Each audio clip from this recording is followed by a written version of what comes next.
OMG Take 5, hello.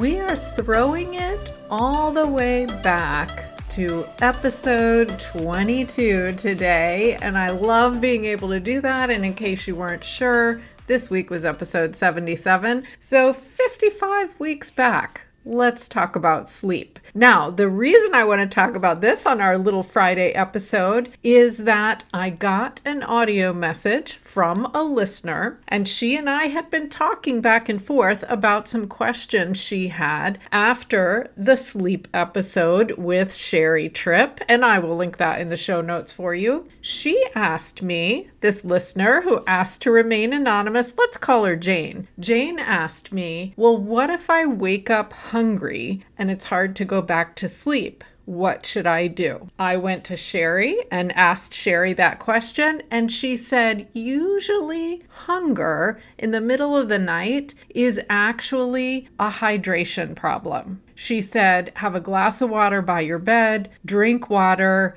then see if you can go back to sleep. And even better, drink more hydrating liquids during the day, and it really should help with that sleep problem. So we're corresponding back and forth. I put some of this on my stories a while ago, and Jane gave me this audio in response. Listen in. So I've got some rather interesting sleep news for you. So last week there was 3 days where I was like, I can't be bothered. Just can't be bothered to drink. Cannot be bothered with, I'd actually ran out of pomegranate fizz sticks as well. I was like, I just cannot be bothered to fill my water bottle up and make sure that I drink 2 of them a day. So I didn't. And do you know what? After the 3rd day, I woke up in the middle of the night and was really hungry. And as soon as I woke up, I was like, oh God, Cheryl's right. Cheryl's right. So I actually think my issue is a hydration thing rather than waking up because I'm hungry. So there you go. Now, I can't really take credit for that because really, Sherry was right.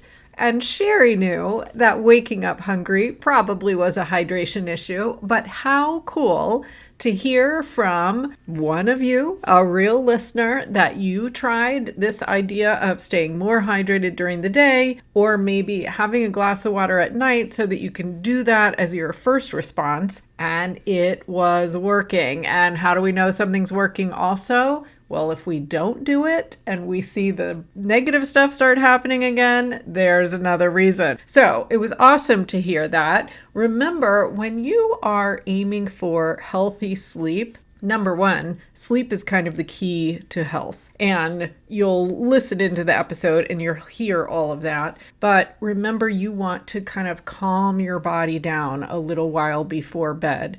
Now, typically what you're going to hear is no screen time right before bed. And I think usually that is accurate. I do read on my Kindle before bed, but I try to keep the light on the screen really low. But being on our social media, being on our email, doing a bit more work, all of that, it's not helping our bodies calm down. You can definitely learn from the book, The Gap and the Gain, and you'll see that on omgteachme.com/read if you want to grab the book. But you'll definitely learn from that book. There's another thing you can do right before sleep, and that is to think about what 3 things went really well today. What 3 wins did I have today? Even little things. Where am I that I was ahead of when I started? Something like that. And what am I going to do tomorrow? And keep it in that kind of happy, celebrate, positive tone. And all of this helps your body to get into its parasympathetic nervous state as opposed to sympathetic. If you can calm your body down, maybe it's a little bit of deep breathing beforehand as well. Those are all really good. Make sure you have that glass of water by your bed and you are on a path to better sleep. I hope that little tidbit makes a difference for you. Don't forget to check out the Leading Lady Community Beta group for free this fall, bit.ly/leadingladyenergy. And if you have a question about one of the recent episodes or you have a comment about something you've heard on OMG Teach Me, then send me an audio at bit.ly/OMG Speak to Me, and we'll do this again.